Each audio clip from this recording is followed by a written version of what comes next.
आज सुबह सुबह सोकर उठी तो मौसम बहुत ही अच्छा हो रहा था। भाई गांव में गर्मी चाहे कितनी भी हो, लेकिन सुबह के टाइम का जो मौसम होता है ना, बहुत ही सुहावना होता है।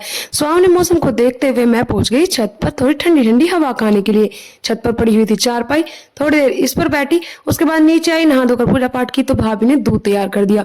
तो यहाँ पर दूध पीने लगी थी। फिर इस महाराज को ढूंढ रही थी नहलाने के लिए। देखा तो ये महाराज मिट्टी में खेल रहे थे, मटके बना बनाकर। अब ये मटके उठाते थे, बोल रहे थे घर लेकर जाऊं, लेकिन मटके तो फूट जाते थे।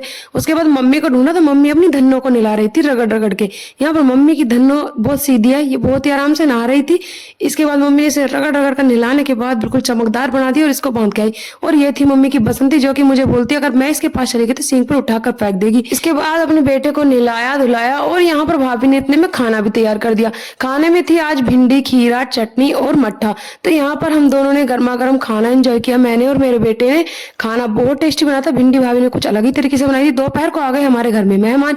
यहाँ पर भाभी मेहमानों के लिए तैयारी करी, तो मैं भी फटाफट से सूट चेंज कर कर आई और मेहमानों के मतलब नाश्ते में भाभी की हेल्प की।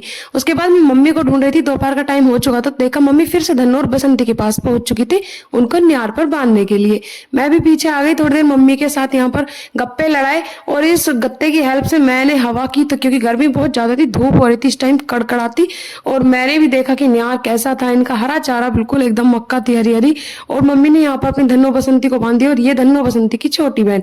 उसके बाद मम्मी की फसल देखी, यहाँ पर मम्मी की भिंडी की फसल